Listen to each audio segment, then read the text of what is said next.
2, 3.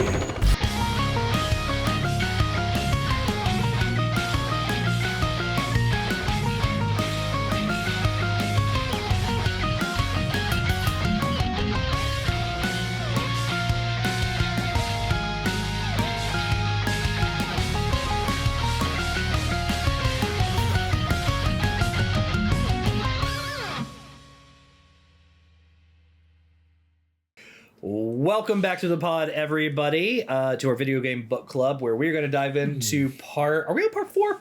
Part 4? Final part. Wolfenstein, the new Colossus, our final part. Yep. And Preston, we're going to pass it over to you. Take it away, man. It's your game. Alrighty, let's round this one off. So, we start where we left off, being led into a room with 3 other actors getting ready for the audition. Helena tells us to prepare ourselves to be off book, so we need to memorize our lines. The producer, she says, has a volatile disposition, so we need to be careful with what we say and do in his presence. Our script is on the chair. We pick it up with the 3 highlighted lines, take a look at them, try to get a little bit memorized, but there is a prompt there for you to write it down. I will not be reciting these lines. BJ starts to write them down on his hand, as Helena comes out to get everyone in place as a coughing and wheezing Adolf Hitler comes through the door in what looks like his jammy jams. Or maybe a smoker's jacket. They're definitely his jammy jams. Yeah. Everyone salutes him with the Heil Hitler, except for BJ. It's hilarious as he looks out from the side. Hitler comes out, creepily eats some grapes, and asks Helena what these strange men are doing in the room. Also, when you say he creepily eats them, like there's a Rohan wetness to the chew that they have in there. That's just guy in Lord of the Rings who has the cherries. He's like the tomatoes. Tomatoes. Cherry tomatoes. Yeah, that's what it reminded me of. Very gross. It's very similar. It's like this very uncomfortable, just like sloppy chew that have in yours, like, and there's things that happen later too, but yes, plenty. Yeah, I honestly think everything about this scene sets it, and the thing coming is so well done on the developer's part. It is, man. All right, so after he comes in there, asks about the guys, why is everyone in the room? She tells him we are the actors who are up for the role of William Blazkowicz.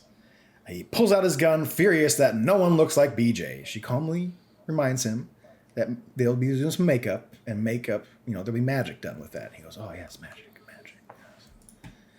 Hitler, still with a gun in hand, looks over us as he talks about how actors are much like spies, able to disguise themselves. Hitler talks a little bit about his book. 2 say they have read it, and 1 guy gets up praising the book, but calling him Mr. Hitler. Hitler gets hella mad and corrects him that it is Mein Führer, while spitting up all over the place. The guy apologizes, saying he's not a spy. He's from Arizona. And then Hitler just starts shooting him repeatedly until he asked him if yeah. He asked him too. He's like, "Are you a Jew?" Like, he's like, "Are you a Jew? Are you a spy?" He's like, "No, I'm from Arizona, sir." And then Hitler just starts unloading the clip, the entire clip actually, into him until it's empty. He walks away from the body, talking shit on the Jewish people, refills the clip, and he grabs a wine bucket, which I think is a wine bucket, like a wine cool bucket. You put some ice in it, put some wine bottles. Like an ice bucket, yeah. Ice bucket, yeah. He places it on the floor and just starts to piss. He starts talking about his book, going left, going right, kind of missing the bucket here and there, and how he was able to cleanse the world of the Jewish people and BJ. Here, he talks about his next great work of art, the movie, and how it is flawless as everyone but, again, BJ applauds. Hitler then starts to vomit on the floor out of nowhere. Helena ends up grabbing his little handkerchief and his, the little rope for his robe there. He starts to wipe off his face, and as he places his head on her chest, saying, "Mother."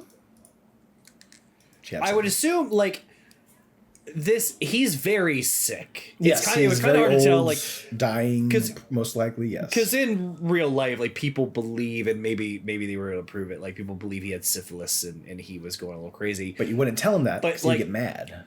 Right. So in this part, it was kind of hard to tell, like with the vomit, and peeing everywhere. I was like, okay, is he addicted? Like, is he on a bender? Like, is he addiction? But I think it's just like, oh, he's super sick and can't control like his faculties. Yeah, for sure. Yeah. So after he puts his head on her chest and says mother, he then immediately pushes her away and asks us to recite our lines. So William pulls up his hand and notices that parts of the lines have now been smudged and non-readable. So Helena will give us a line, and then we are left with a multiple choice guess. I ended up getting all of them. I didn't exactly remember all of them, but it's not too hard to kind of decipher probably what they would say that horrible BJ would say, right, about the Nazis or something like that. So I got all of them correct, but I think if you don't, you may end up shooting you and have to restart the lines over again if I had to guess. Even choosing the correct lines, he still gets mad, but doesn't kill BJ, since he did a great job with the lines, but doesn't feel that BJ was really giving the gravitas. Says he didn't know the psychology of BJ Blazkowicz, as he says it to BJ. The next guy gets up, and he does actually a really good BJ impression. Hitler loves it. I wouldn't be surprised if the voice actor for BJ did the voice acting for that actor as well. I did not look. Yeah, I actually don't know. That would be interesting. Yeah, I actually don't know what if that happened or not. But it sounds spot on. Yeah. So yeah, he loves what he recited on there. Said he did a really good job. On the screen, Hitler goes over BJ's past, calling him a half-breed, and letting us know that his mother died in a concentration camp in New Mexico. So we got a little update on Mama Blazkowicz. Because that's what he said. Like he was like, I know BJ better than anybody did. BJ Blazkowicz. I was in his brain. Like, it's only because how well I knew him, I was able to catch him and do like he basically did nothing. Yeah, absolutely nothing. Yeah. He then asks Helena to take over as he's getting sweepy and just starts lying on the floor for a nap with his gun. She then lets us know that next up will be an audition for the fight scene test. She asks one of them to get in this glass cube room to do a fight scene with a soldier. The actor slaps the soldier around a couple times, but doesn't really do anything. The soldier ends up like pushing him back with the gun and kind of bumps his face, and the actor just starts bleeding profusely. He pleads I think he broke his nose. That's what I'm assuming. He broke his nose, or like maybe like fucked something up in his mouth, maybe. Dude, that whole part. Yeah, they break his nose. Yeah.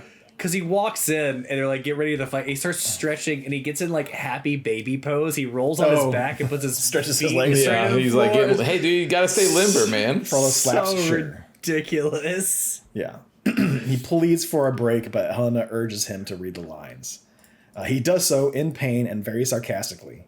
As he walks out of the cube, Hitler just starts to shoot him from behind as the actor yells out, "Why?"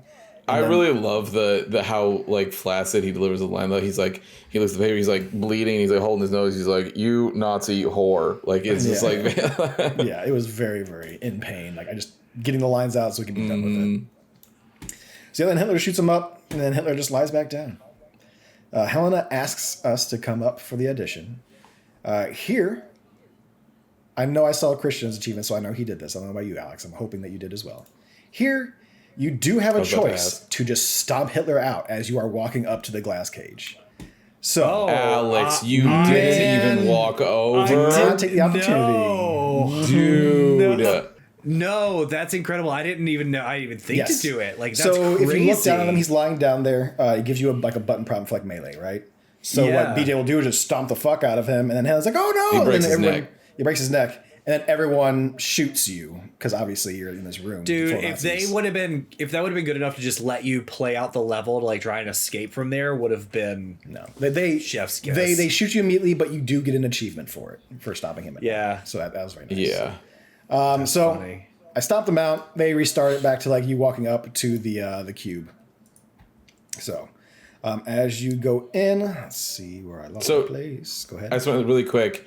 I will say, so that was a litmus test when the game originally came out. Is like when people were talking about like if the like just as people were talking about the game, when everybody started getting, especially like in our group of friends, when people started getting towards the end, everybody was like, "Did you get it? Did you?" And then it was like, "I don't know what you're talking about." Like it was like this whole dance, and it was like, "Did you get the achievement?" And then people would look and be like, "If you didn't get it, then exactly what Preston did is exactly what people would say." As a joke. No one here believes that. With all the Nazi killing we've been doing for the past 2-3 games, I was just probably on the right side of that one. All right, so Here, BJ goes into the cube and then does a melee attack to take down the guards. So he kind of punches him, brings the gut up to his head, shoots him, and then just goes to town on the soldier. Just utterly destroy him, emptying clips into him. And then he looks to the glass and says, "Is this what you want, you Nazi assholes? Because that's what you're getting." Hitler loves it, saying we are perfect, and then shoots the remaining actor. So, before I continue on with this, did anyone want to add anything about this entire scene, which is incredible? That poor guy didn't get to read his lines. He didn't get to participate in the fight scene. He did a good voice. He did it at first. He did do a good, version. Yeah, he did get the voice. Yeah, that's true. Get the voice down. Just showed up and got shot. I was like, nope, made my decision. Shoots the other guy. Yeah, this scene was brutal. Like it was. I did not expect it to go the way that it went, and it was like brutal on every level. So like again, sick Hitler, and he was like peeing all over the floor, vomiting all over the place. So like it was graphic and brutal that way. And then of course him just being evil and shooting people and stuff. It was good. It was really want to make him look decrepit. Like obviously we all know he's an evil fucking human being, but like just seeing him also like just like falling apart, vomiting, pissing, and just like fucking just being weird old creepy man. So yeah.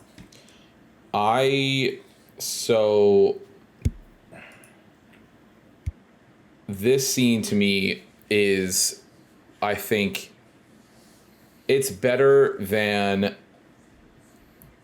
anything in any. We haven't played the next one, but it is better than anything in any of these games that has happened since we started playing through all of them. This is the thing that I remember, like, it was burned into my brain when I first played it. Like, there's so much going on here in this scene, too. Like, all little nuance of, like, how they portray him.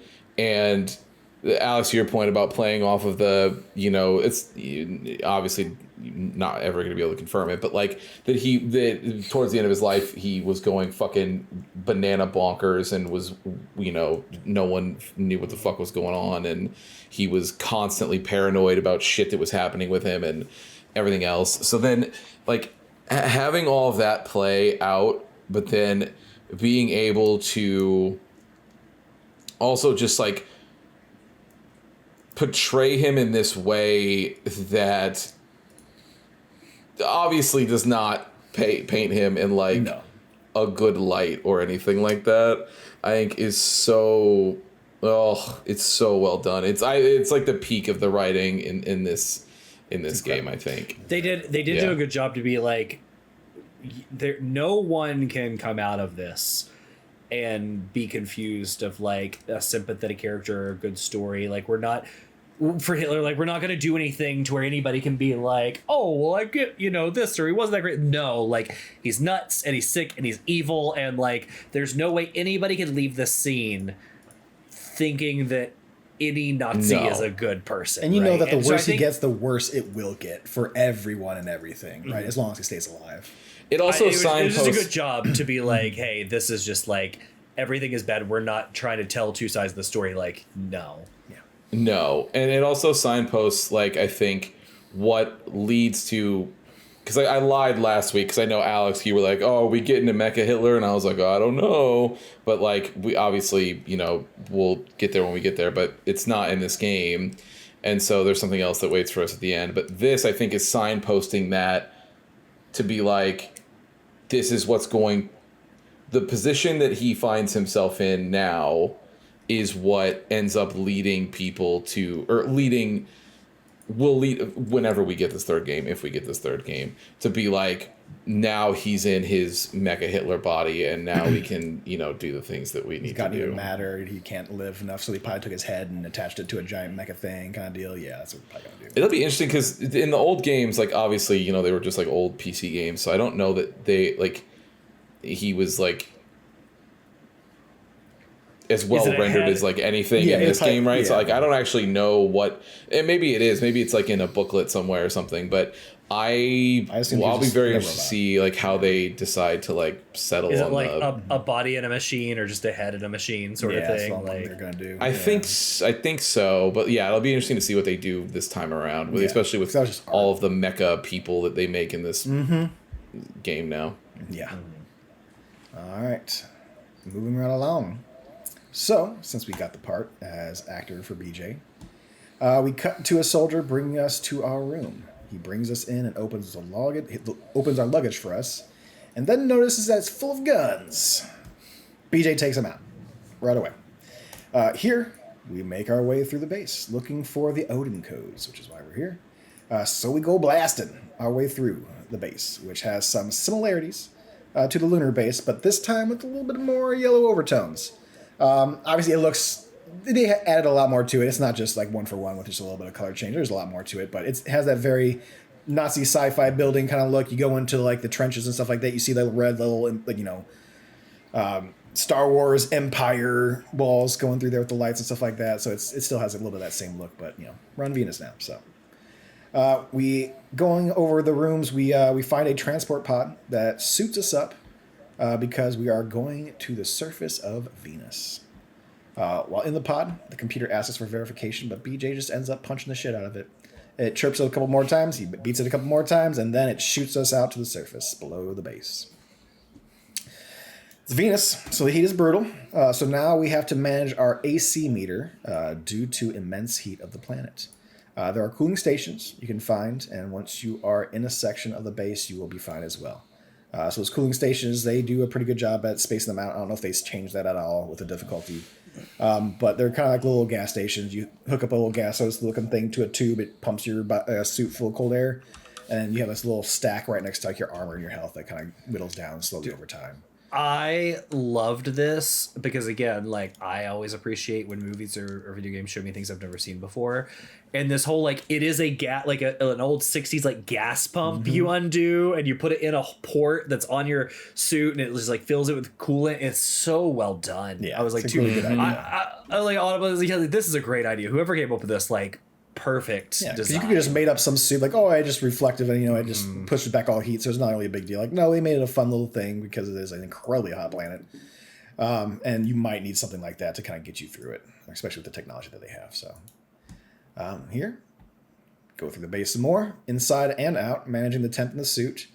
Here we are introduced to a new high-tech robo-dog. So they can knock you down like a dog, but also has the drone lasers on the front of its face. Still hate the drones more, but adding the lasers to the dog was not a fun thing. As we make our way through, killing Nazis as we go, we find a lab with a new gun. The Ubergerwer, which is pretty much this game's version of the BFG from Doom. It's pretty much what it is. It 100% is. And that wasn't in the first game, and they could not have made a better choice than to give BJ the BFG. It's so good. And on something like Venus, to where it's this hot, hellish planet and stuff like that, like it's a very good idea. So this gun, it'll be a little bit different than the BFG, so you'll need to charge it up to shoot it, which what appears to be like a little mini sun that you shoot out. So much like the BFG kind of goes in a spot, and then once it hits a wall, explodes. This, you can kind of aim it. If it hits an item or an object, it will stop for a little bit, have a delayed explosion, and then go off. Now, my question to you guys, did you guys have any issues with the frame rate when shooting this gun sometimes? Yes. You did? Okay. So it was only when... because there's the initial ball that goes out, and then the secondary explosion that happens after that takes everybody out. That one, depending on how many people were caught up into that, my game would be like, meh, it would stop for just a second. It would keep going. Yeah, I had some frame rate drops for sure. But not you, Alex? You're playing this on, you playing PS3? No, I'm playing PC one. I didn't notice anything. Okay. So, I'm playing it on my, like, not on the handheld either, like on my PC. So, okay. Yeah. No, I had a little bit of hiccups there. Like, nothing super crazy, but it was like the first time I noticed in this game, like, are we going to have a little trouble when we get in some bigger sections? I don't know. All right, so we get the new gun. We have a little fun with it. From here, we get onto some lifts as we lay on our back to get to the next section. This is like an on-rail shooter with BJ getting deja vu from the beginning of the game when he was on a wheelchair on the ramps. It's very, very slow, but then we get back to the usual Nazi blasting as we get to an elevator. As we go up, BJ says, "Welcome to the Oberkommando. Population shit ton of assholes. You got my Odin codes, assholes." And we make our way further through the base to a familiar type of room with a big model of Venus in the middle that most likely will be destroyed while you are all killing all the Nazis in there. Once you clear out the room, underneath it is a vent that will take us to the room where we can get the codes. BJ starts up the printer, gets the codes, we grab them, and then look through the window at the UFO on the other side of the glass and cut to us launching it to go back home with a dope Mick Gordon jam to take us there. So, get a couple cool quick cut scenes of the UFO heading towards Earth. Ends up landing in the ocean. Here, BJ tries to feed some devil birds while waiting to be picked up by the U-boat. So, the U-boat comes up from underneath, and we are greeted by Bombate. Did anyone want to mention anything about Venus before we continue on? Because now that we're off that little area, little level. I thought Venus was super well done. I loved the look of it. Again, I liked the puzzling area, like jumping around the pipes and moving around the ways you could go. The music, though, from this part on completely changes. Like, it's good throughout the game, but from here on out, with the gun that's like the BFG and then the music, this all of a sudden feels like a Doom game. Yeah. From here on out. Yeah, it escalates for sure. Yeah. I think I think everything that happens on Venus is great. Yeah, it's incredible. Yeah. Kind of wish I had a little more time there, but that's okay. I get it. Way the story goes. So when we get sorry, Preston. Let me, since you said that, it actually reminded me of something I was thinking.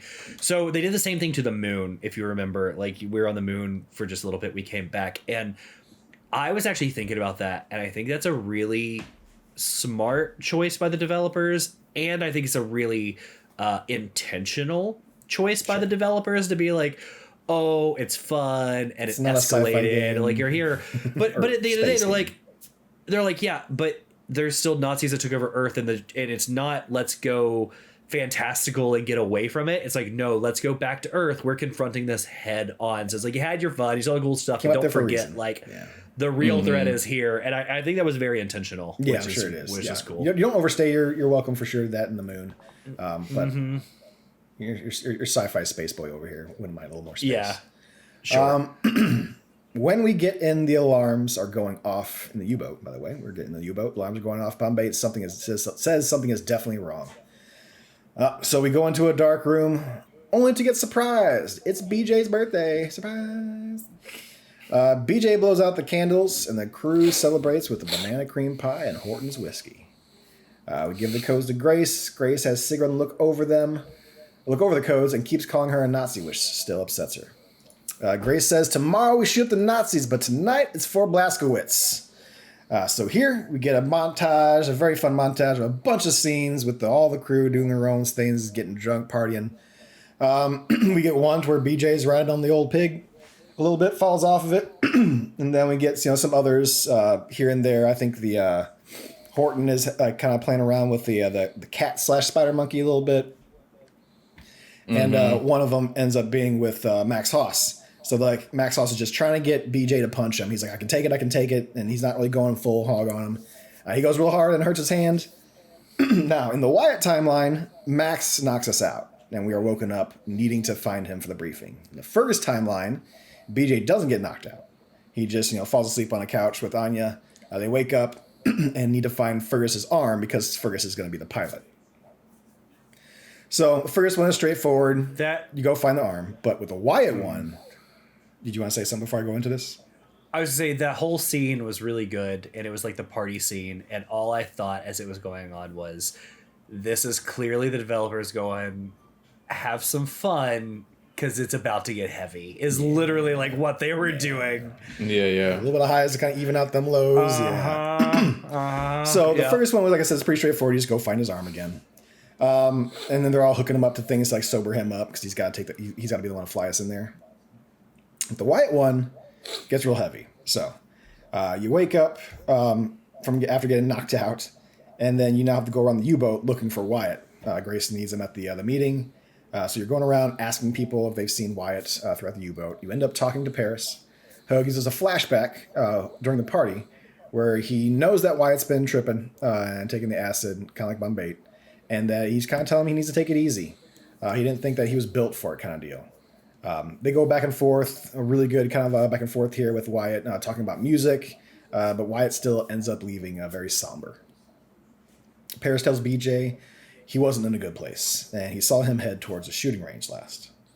So we make our way up there to the shooting range, and we find him lying on the ground, and he ends up telling us, he tells us a story of essentially his mother and how she ended up taking a bottle of pills after he shipped off to the army, taking her life. He says a couple more things. BJ says he's speaking crazy, and then Wyatt ends up breaking down and just starts aiming the gun at himself, at BJ, kind of going back and forth. You can tell that he's at a breaking point right now. BJ struggles with Wyatt and the gun. He ends up just knocking Wyatt out, bringing him to set to get him detoxed. As Wyatt kind of wakes up, he notices the little yeah, you should golden device. Mentions that it's crazy that he took as much as he... Set mentions that it's crazy that he took as much as he did and hadn't completely gone crazy, and that he actually more likely is unfortunately built for this kind of thing. Wyatt wakes up and mentions that the... He even says he's like, of all the people, like when we were experimenting with this, I've never heard somebody have his vision as clear as Wyatt. Yeah, you should used to experiment with acid and drugs like that to kind of like, experience things and lighten themselves. But yeah, none of them has taken any amount that Wyatt had taken. And still had not gone crazy. So Wyatt wakes up, mentions that the God Key kind of looks like a doorknob of sorts, which surprises Set, and obviously you can see the numbers flying around his head as Set is kind of like putting two and two together what this might actually be. Once all that is done, does anyone want to kind of speak on this before I continue through? I don't want to kind of just gloss over this, really, because I think this is like a really well-written section. Again, very deep shit. Obviously, Wyatt's there, very considering killing himself or other people around him. And just in a very bad place after tripping for way too long. So I was going to say, for me, it's just another example of why I think that there is only one choice. You just go look for Fergus's arm, but you get so much of this, like, really well done. I mean, like, even just, I didn't actually know the difference about the whole scene with Max Haas missing from the first one. You still get a little bit of that punching thing, but you just don't get him knocking you out scene. Yeah, I just don't understand. I mean, like, maybe it's because Wyatt's in the they're saying that BJ being knocked out is why Wyatt goes off on his own, maybe. But, like, I don't know that wouldn't have... yeah, who knows? It's just a weird... Because that's, like, a really funny moment anyway. Like, you don't with need BJ Wyatt getting knocked out in the first place, right? Like, it's not... I don't think that them tying Wyatt to that is a strange decision. But at the end of it, though, I still think that, like... I'm going to go find Fergus's arm so he can fly us in and do whatever. And it's like, that's cool and all, like, whatever. But, like, everything that has to do with Wyatt from the very beginning of this game all the way till now just shows, from his comedy moments to his not so comedy moments, like, all of it. It's weird that I hope that whenever they just are forced and they're like, no. There's no, it's fine. This is the best one, and we know. Maybe give you some different options or something like that. I do agree with you. After watching both of them, I do agree with you. There are a couple scenes in the beginning with Grace and Fergus that I think are incredibly well done. Like, the effort that was put into Fergus's timeline was probably put more towards that section. But yeah, I think Wyatt got the better the scenes in this timeline for sure. So. Yeah, look, the series continues their streak of like, hey, we're gonna have a lot of fun, and it is what it is, but at the same time, we're just gonna kind of like punch you in the gut and bring it down to earth and be like, real shit. Yeah, it's real and it's heavy, and like this was a good one of just like, you have a dude that you made a choice in the first game to save him. He has not been able to come to terms with it. He started taking drugs to do it, and it's only made the situation worse.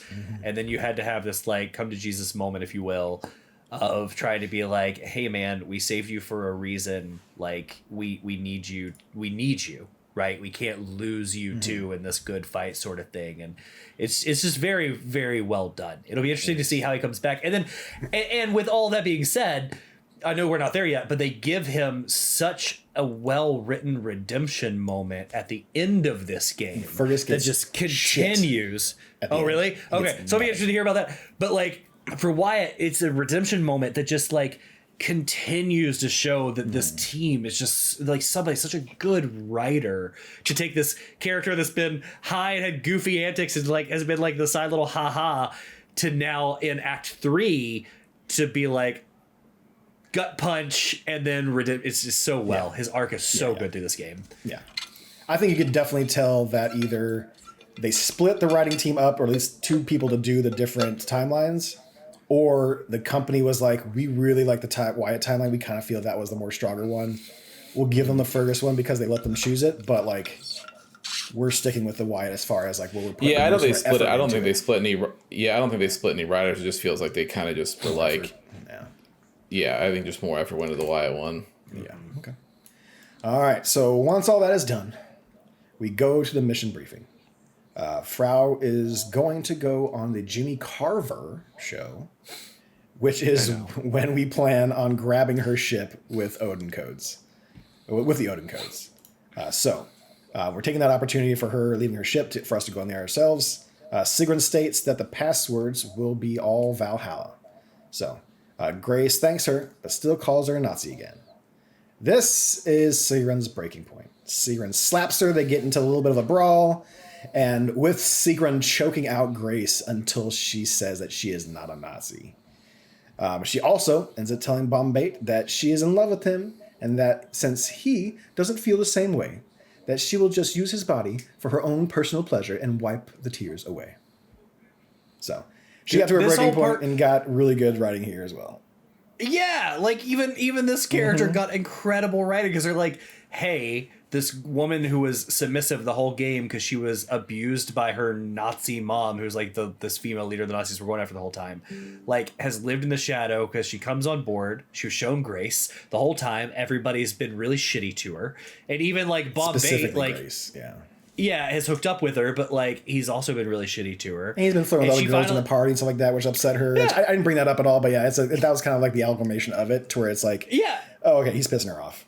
And she's finally like, no, I'm going to stand on my own 2 feet and I'm not going to listen to what you guys call me anymore. I'm not. It's again, it's a meta commentary of people are what they make of themselves, not what you assume them to be. And I was really upset and worried that I shouldn't have thought about this, but like with the writing quality, they would never have done this. But like lesser writers would have made it to where she felt like begrudging against like all the Nazi calling out. And she'd be like, fuck you then. I'm either going back or I'm doing this. And she'd end up turning evil or ends up like double crossing us. I was worried that they were going to do that with her, but they didn't. Like she stuck her gun. She's not a Nazi. Quit fucking calling that and talking to her like she's lesser than you, and ends up getting Grace's respect to the 10. So she's about to leave and Grace stops her. She says, no, you're going with us.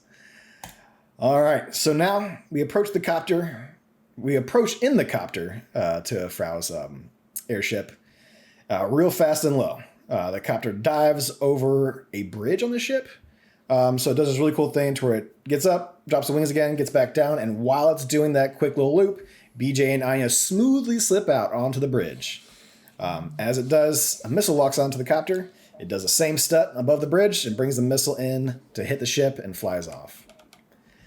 Anya and BJ head in. BJ takes out a bunch of the Nazis in this main room, and Sigrun gives us some hints on how to find the control centers to take down the security on both sides of the ship, and then the last control room to take over the ship completely with the Odin program. We make our way through fighting Nazis and get the port defenses taken out. We get back to Anya clearing out more Nazis, and she is waiting in one of the pods. She says it'll get us up to the upper levels to get to the other spots and control rooms, so we start to make our way up. As we are going up, an Uber Soldier jumps onto her pod. I was getting really upset and pissed off for a little bit there, and then I remembered that there's a sequel DLC with the kids. So I'm like, okay, she's not going to die. That was the one thing I'm like, do not fucking kill Anya on me right now. I will be fucking pissed. Do not Padme her and have her fucking give birth to twins and die during childbirth. You're going to upset me. But no. All right, so as we are going up, the Uber Soldier jumps on her pod, but ends up... Padme. She don't get Padme. She had twins and everything. So the Uber Soldier ends up shooting our pod wall on top of hers and jumps back onto ours as we blast it off. Of course, stopping our pod halfway through. Now we have to go through a little vent to get to the starboard defenses. We do the same here that we did in the main level. Go through, destroy a bunch of Nazis, enter the Valhalla code, which ends up calling more Nazis, destroy more Nazis on our way out, and end up climbing our way to the top where we can see the control center in the distance. Here the game throws everything at us. This is the last section, level, whatever you want to call it. Instead of getting the final boss, we have to climb up the control center as everything is kind of shooting us up. There's even like one of those big giant robo mechs that kind of comes up, and I just said, fuck it. I started climbing up there. I don't know, since I had like the pauldrons or whatever the fuck it's called, it kept me from getting knocked down from explosions. So I don't know if it was like knocking you guys down, if you guys would go up ladders, but I just went past it. Like, this is one of the first of the big giant robo guys. Like, fuck this. I'm just going to keep running. I'm just going to keep on going. I did too. I just kept going. Didn't knock you down off ladders or anything like that? That's good. Okay. No. All right. So we make our way through. We go ahead and let's see here. So, yeah, instead of getting the final boss just outside, we get this long stretch of the ship that throws all of the enemies out. It kind of looks like a battleship cruiser, if you will. You get this long deck. This is after we disabled the second defenses, which is pretty much just like the first level. Now we're going to the main control center. What's this? So it looks like we're on the deck of like a cruise ship, and these ports start popping up and just start tossing out uber soldiers, little soldiers. And then we also get a new enemy here, which is like these big robots. So like it's not like the big ones we've seen in the cities. This one is more akin to like the robot Nazis we saw, or like the new dog Nazi like robo we saw, to where it's got a little bit of like extra tech in it. Not to mention, they have their own little mini BFG weapons. So this area I put down does really well with having a lot of ammo, fuel stations, and turrets for us to use to bring down the entire army that comes after us on this area and ship. So once we clear the area, we get into the control tower and enter the Odin codes. But before we do, Anya comes in telling us to watch out. As she says this, the door opens up. We get all this in slow motion. The door opens up with a bunch of soldiers and a hellhound on the other side of the door. She dashes past them, tossing a couple grenades, pushes us into cover, BJ. Then her jacket catches on fire. Not all the guys are dead, so she rips off her jacket, becoming completely topless, grabs 2 giant assault rifles, and just starts going to town on the Nazis as blood flows over the top of her. So, I put down here completely topless and super prego, covering herself in Nazi blood. Super pregnant. Super pregnant. She is very pregnant. She is. Yeah. She says at the very end of this, she thinks she's done. I'm like, yeah, I think it's going to be about the time that you probably need to get ready to have some babies, I think. Because you're looking very pregnant. BJ is blown away by how amazing and hot she looks right now. Anya looks down and says that she thinks she's done. As the team reaches... Go ahead. I was gonna say, so we were on Discord when you were playing this part. Yeah. And Preston, I'm sitting there. I don't know. I'm not even sharing the screen, so he has no idea where I'm at. Yeah. But I hear Preston go, and he goes, "Oh shit! All right, Anya." And I was like, "Oh, did you hit that scene?" And then he just started laughing. He was like, "Yep, I sure did." God damn, Anya! I'm like, okay, shit. This Anya is a badass. If you did not this know. whole part was so well done. Like, I dug from the very beginning that little controlled like pause when the ship in the very first cutscene comes flying in and goes up over the bridge, dives, and there's like they just drop out real smooth and shit. I'm like, damn, okay, cool. So, and she's that was so pregnant. well done. That was so well done. But then, well, it was funny because then we got to this scene and she is like super pregnant, right? Mm-hmm. Just firing this gun stuff. And then I was like, should she have like even taken that big jump off of that like helicopter? When hey man, like, I don't know if you remember, but back in New Orleans, we shot off that nuclear missile, and there was just a door in between us and there. Like she's got some radiation, man. You're gonna tell me that she doesn't have any radiation after all the nukes that she's been around? She's about to pop. I did think that was funny because it was definitely like that's the second time she's been topless in this game, and again, it's not like it's not one of those where it's like ridiculous nudity for the sake of ridiculous nudity, because it's like a pregnant woman. It's just when was the first time that she was topless? When BJ is on the ship and they're laying. Gets his body back. Yeah, he gets his body back, and I totally forgot about that. Yeah. Okay. Yeah, I forgot about that. So it's just one of those things where it's like it's not your typical like, you know, woman like just not a sex nudity. Scene. It's not there to it's not. It's not like it is its own little bit of strength, right? Again, it's like it was this hot. woman, and not in a super sexual way. It was just like, damn, you're a badass. I think that's what it is. It's you're a badass, right? Like you're a mom. You're very pregnant. You're carrying these kids. Oh, story of her at the same hand. time, so you kind of knew she was a badass, right? It's like you don't get to see it a whole lot. They cut to her like in New Orleans like twice, like kind of taking down some dudes, but she's like tossing a grenade, doing a little shooting. Most games would have like sidelined her and been like, oh, she's pregnant, she can't, she's fallen. She's not going to leave the ship. She can't come out and do anything, right? But no, she's like still dropping on leading the helicopters. charge. Yeah, yeah. It was well done. It was cool. Yeah, she's a badass. All right. As the team reaches the main control tower, they notice Frau on the TV doing the Jimmy Carver show. Grace asks if we are ready to start a revolution as we cut to the team breaking into the studio. They hold up the production crew, telling them to keep it rolling, and BJ makes his way through a cardboard cutout audience into the bleachers, or the rafters. So once he gets up to the rafters, she's doing the talk show. Like there's a very long chunk of this that has been written out if you want to kind of hang out and listen to it. I listened to a little bit. I kind of got the idea of what she was doing. Nazi propaganda, a whole bunch of bullshit and lies. I'm like, okay, we're just going to go ahead and continue this on. Do you think they wrote like a 15-minute bit for her? Like you just sit there the whole time? It's like, pretty long. I watched the one guy playing for it, and he lets it all roll through. I had a skip. I didn't catch how long it was, but like it was going and going and going. I'm like, how much? I'm like, God damn, they must have wrote a lot for this part. Yeah. I don't know if it's 15 minutes, but it's a lot. 15, I mean, it's like they do a whole thing. Yeah, there's a whole, they do a show on there for sure. So there's, I like put it in, there's a lot of show recorded. You can sit through it. BJ ends up taking the lift down as the host and Frau are very surprised.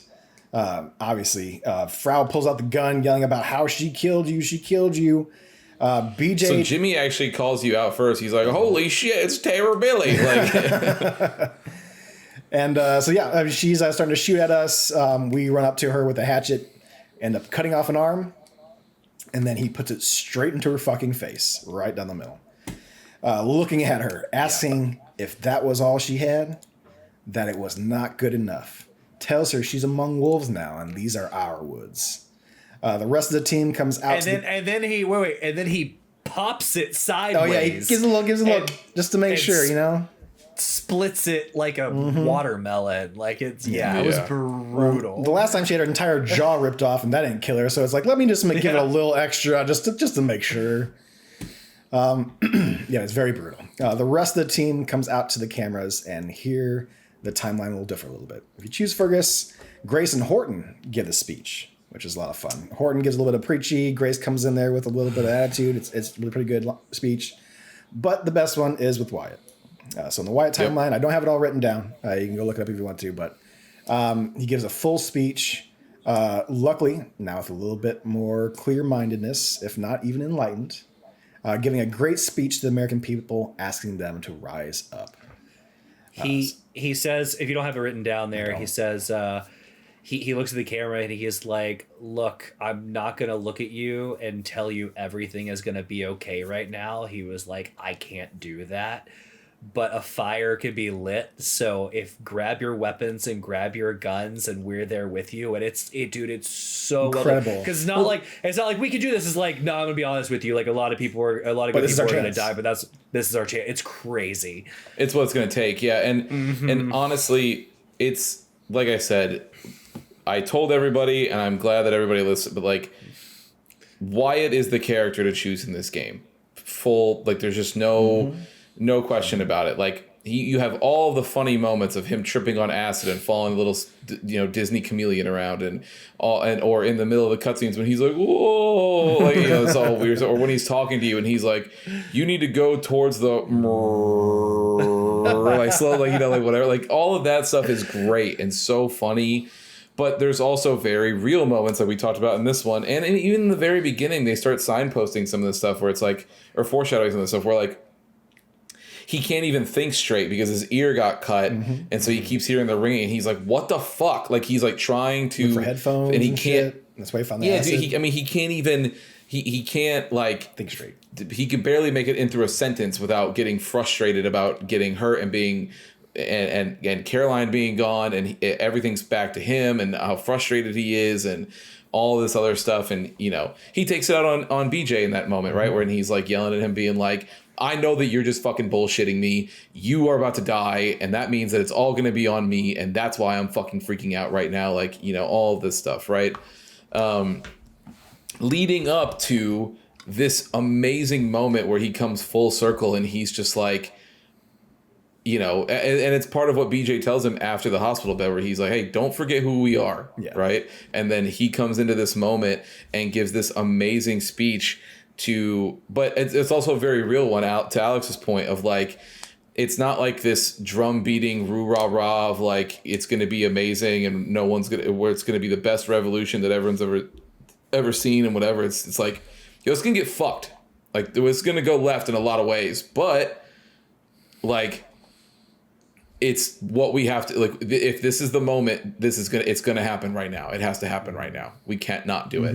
And, you know, all of these things that he goes on, it's just, yeah, I think that this whole ending, but just in general, but like this whole last section, I think between the Hitler stuff and the Wyatt stuff, and even the moment with Anya and everything, to you guys' point about that too, like, I think the writing team was just really, really showing off their chops throughout here. Like, it's so well done. 1,000%.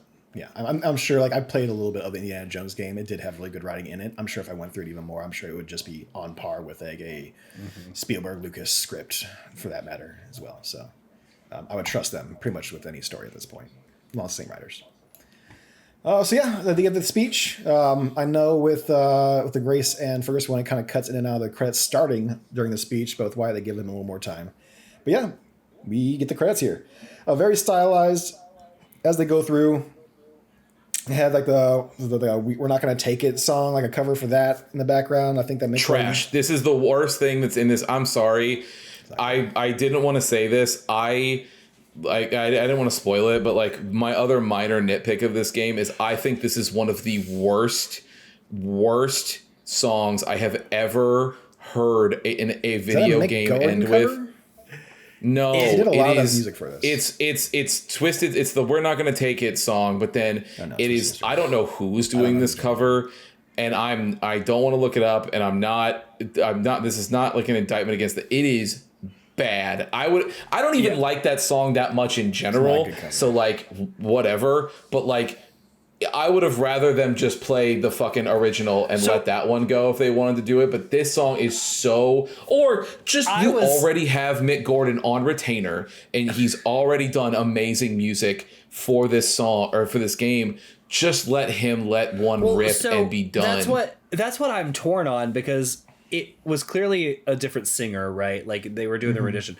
There is some Mick riffs in it. There are some of those heavy doom riffs. So it's almost like they're trying to match, maybe like he did some of the music for it and they're trying to match that song with this. I agree with you. It's a bad choice. The credits are incredible. The scenes are showing, like the paintings and the people rising up in the paintings. There's also, to be fair, if you don't see, there's a little thing at the end where you see BJ proposing to Anya as well. Credit scene here. Okay. Yeah. So I even think like that stuff was incredible too. But you're right, like, and the heaviness was great, but the lyrics matched up with it were so bad, so bad.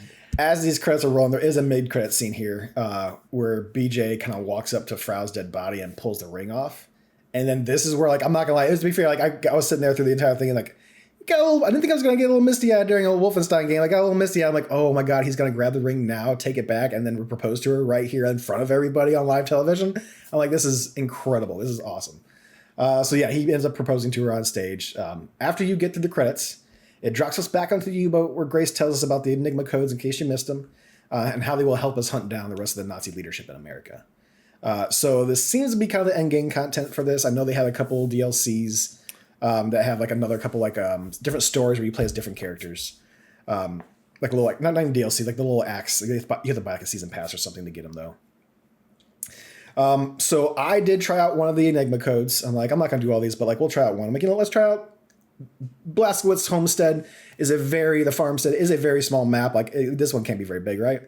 So I do the Enigma code for it, go into it. They've changed this level into a movie set for the Blazkowicz family.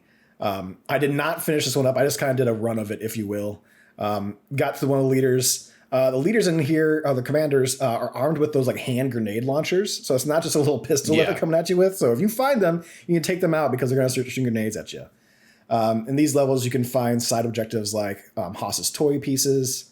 And when you complete all of them, you get an achievement. All this leaving the game very open for a third installment, which we still have yet to get. So I just looked it up really quick, by the way. Just to, Mick Gordon did not have anything to do with that last song. It's just some band called Veil Roth. Yeah. I'm pretty sure they're German, but yeah, Veil Roth. Yeah, and who knows? They might have great music otherwise, but this cover is garbage. Not it. Not great. It's not it. Not worth it. So. But the credits beyond, if you can get past the song, the credits are incredible. Yeah, the credits are very well done. I typically skip. I watch the whole thing. Yeah. So I forgot about like. Yeah, you do. This song was so bad that I put it out of my mind completely, and so then when the game ended, I'm sitting there and I was like, "Yep, still a slam fucking dunk." And then that song starts playing, and I was like, "Oh my god, I forgot about that." I was like, "God, I hate this." I remember the first time when I think Alexa may have been home. Heard it. She's like, "What the fuck?" When I finished it, it was back in St. Louis, and it happened. She came in. She was like, "What is this?" I was like, "It's very bad." Like I just remember being like, "This is, not great at all." But yeah. All right, boys. How do we feel? Any thoughts? Final thoughts for what might be outside of like the DLC thing or the spinoff? Might be the last Wolfenstein game we get for a very long time. Yeah. I mean, this next game is a continuation. I think that it is like... It's, the daughters. It's going to lead into the sequel. Yeah. Oh, is it? Okay. Yeah. I love this game. So. I love this game. I think the writing continued to be great. Again, there were so many little commentaries they made with so many different characters, as we said, with Sigrid and Wyatt, and then of course like Anya, and then of course just like the main BJ and everything is sorted. I thought it was super well done, man. I think it picked up on the first one and continued on. They streamlined some things that I really appreciated. If you like the additional content, then you're probably all about the Enigma codes or like the boat stuff, because there's a lot of hidden little Easter eggs in the boat and things to do. Shit, yeah. Mm-hmm. So man, I think they ran with it and they really showed what they could do. I think we gave the last one 5 out of 5. I don't think there's any reason to go backward from this. I would give it the same thing. Honestly, this sequel was incredible. I enjoyed every part of this game that I played. I don't remember what I gave the first one. I think I may have given it a 4 or a 4.5. I think you said 4.5 because you knew that you're like, I know what the second one is. I can't in my right mind give this one a better score. And that maintains because this is a 5 out of 5. There's like I said, I talked about it before. I had little nitpicks about the game, and like about some of the design stuff. But in general, I mean, there is nothing that I would think about even docking a 0.5 for. I think this, from writing, gameplay, everything, it is just a great experience. Yeah, I was considering a 0.5 point docking just because it is so open-ended at the end, and we haven't gotten a third. I mean, yes, we get the next game with the New Blood, but like we haven't got the official third game, and it's just kind of up in the air, especially like with how we like feel. I do think, society. Yeah, I think that it doesn't have the Halo 2 problem, right? Like it's not that bad, for sure. If you were the thing is, it's so funny to even mention that because nowadays, like, no one knows what it was like to play Halo 2 at launch and go through that story. But like, I don't think that they leave you in that kind of ending where Halo 2 ends, and he's like, the war's about to start, and then the game's like, credits, and you're like, huh? What the fuck? This is, and then the revolution starts, but then you can also, with the Enigma codes, continue to free America of all the leadership of the Nazis, and then that is the end, technically, of the game, right? To like, you've completed something here, and then now it's America needs to rise up and help the world. But also, right, like you've got, like between the first game having Death's Head, you kill him, right? And then now Frau's gone, and like you complete your revenge on that woman and everything that happened along those lines. And especially with Caroline, that whole that thing finally being done, and with BJ proposing to Anya, there's enough here in this that I feel like, for whatever reason, I do think that it'll be a shame if we don't. If for whatever reason we don't get another one, it's not going to be like the end of the world for me. No, sure. Depending on what maybe this next game is bad enough that I will feel that way. I don't know, but for right now, I'm like, it would be a bummer, but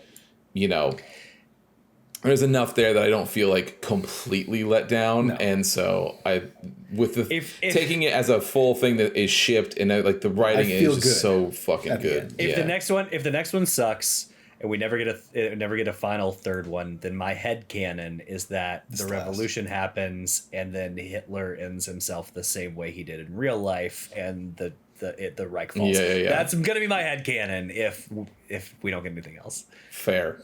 Mm-hmm. Fair enough. All right. Unless anybody else got anything else to do? No. Christian wants to. Good pick, Preston. Good series so far. Hopefully it's not ruined before the next one. But yeah. So the podcast is over now. It's been fun. We are going to be announcing that we are playing a game of Preston's favorite genre. Notable his favorite genre. He can't get enough of these games, actually. It's so much his favorite that I don't even know how we're going to be able to pull him out of it. So I will say, this game, I have been on record on this podcast saying that I do not like this game very much and that I quit it 20 hours in, and that's true. But there is a speedrunner by the name of Mutsky, who has been featured on GDQ a bunch of times, has his own thing. You should go check him out. He's amazing. But he does Final Fantasy IX speed runs. Like, he's probably one of, if not the top runner, depending on for Final Fantasy IX. Obviously, that being my favorite one. I've seen a bunch of his runs. He is probably the most stalwart defender of this game that I have ever seen, and it has pushed me to be like, well, now I have to know. I need to know if there's something I'm missing. I would also like to think that I also pushed you, just calling you a coward, saying you wouldn't. No, you pushed me. You pushed me to announce it sooner than I was going to, because I had other games that I was going to do. But this one was solely because I was either gonna play, because a few weeks back I was like, I'm gonna play this on my own, and then you were like, no. Don't. You should do it this way. I have it on the PS3. Like, I have it. I wanted to play it, and too. So I was like, oh. And then Preston was like, I mean, maybe. And I was like, all right, well, if everybody's on board, then I'll do it, right? So we are going to be playing Final Fantasy 13. Hell yeah. Mm-hmm. And 13-2 Lightning Returns and 13-3. We'll see how you feel. I don't know that we can commit to that. We'll see how you feel. You guys can do whatever you want, but I don't know if we can commit to that. It truly depends on this game. Let's see how it goes. If this game is as bad as I feel like I felt it was, I truly don't know that I could do it. And it's a JRPG, right? It's a big, beefy game. Yeah, so we'll see how this goes. So maybe, but if it's good enough. If it's good enough that we come out of this, and I'm sitting at like a 2.5, dare I say a 3, then who knows? We'll see where the wind takes us there. Dare I say a 3? But we are going to be playing Final Fantasy 13, and we are going to be playing through Chapter 4. So this is going to be a bit of a weird one for all you listeners out there, because it's too much content to play in a week. We typically keep our weeks to a couple hours for Preston. So this one we're going to do a little bit longer. We talked about this in the past, but I think we've kind of aligned on the fact that we're going to give ourselves a bit of time. Yeah. And fill our typical book clubs with some side questies along the way. Maybe get Jake in to do some D&D or something. Like, there's all sorts of stuff we can do. So we decided, are we going to give ourselves a month to do this part? You guys let me know. So here's what I'll say. Well, Alex almost has it done. So yes. How much? How many hours did Alex put in? It's not going to take me that long. Not as long as you think. Probably 6-ish hours right now. I'm in chapter 3, 6 hours in. So not as bad as you think. So it's probably gonna be close to 10 hours if you had to guess. If you're just doing whatever you want, exploring and stuff like that. Yeah. Probably. So here's what I'll say. I say let's do this first one. We'll do it for a month. Okay. Yeah. Right. See how quickly we get to it. And we'll see how quickly we get. So Preston, play this as you normally would a book club game. So devote as much time as you would want to do to it. If I'm really liking it. Yeah. if we get it done faster, right? Like if that feels good, then we'll say, hey, like if Preston gets it done in 2 weeks, great. We'll start shooting for 2 weeks, right? If it does take the full month or 3 weeks, whatever, then that's what we'll start shooting for. So either way, we'll do that. And we will keep all the listeners engaged in the know, either on the side quest and on the weekly prologue, because like, so here's going to be the tough thing about this game, Preston. To your point, this first part, there is no exploration. It's very linear. Okay. Now, when we get to like the second-ish part where we end, I think it does start to open up, and then it gets different because like everybody says you kind of power through chapters 1 through 10, but then chapter 10 to 15, which is the end of the game, is like as long as that other stuff combined. So we might finish this really quick in 2 weeks and tell everybody, hey, we're actually gonna be ready for an episode in a week or two, and then we might shoot for less and then tell everybody, hey, we're gonna be a little longer. So we'll keep you updated. Let you know. And what I'm gonna try to do is, for me, especially because from the notes perspective, this will probably be one of the easier games that I've done, because I'm only going to have to talk about the cutscenes, because and then boss battles, because otherwise it's gonna be like, I'm not going to describe turn-based battles to people. Well, we can mention, That's like, if just there's not side quests, we happening. can mention if there's something we liked, but we don't have to mention everything that happens in the fucking game. Yeah, and we'll outside talk of the about cutscenes. zones, we'll talk about areas and stuff, right, like we normally do. But it's like, I'm not going to be like, yeah, so I walked forward, got another soldier battle, what about you guys? Like, I'm not doing that, right? So, we'll talk about general zones, cutscenes, and any boss battles. And other than that, we will not be, that's what we're doing. Okay. But so that'll be, so what I'm going to try to do is I will try to play one part ahead so that I can keep an adequate thing on my time. That way you guys can better judge your time off of mine. And we can also just kind of play it as it goes and be like, hey, we're going to plan for a month, or like actually plan for like a month or 2 weeks. And if we need to push it, we need to push it. If we need to shorten it because, hey, we finished it in 2 weeks, we're planning on a month, we don't have a side quest, we can easily shove it forward. This one's going to be very liquid as far as our releases on this one. But we've got some side quests that we've wanted to do, and we'll continue to play this game. So we'll, it'll be fluid. Yeah, we'll do. We have tons of side quests ready to go that we'll be getting in there. Yeah, so we'll prepare. There will not be a lapse in any testing room content. But this is also going to be the first time that we're trying one of these longer games and doing a JRPG on the channel. So so we're also, just to be very clear, we're very open to feedback on this one too.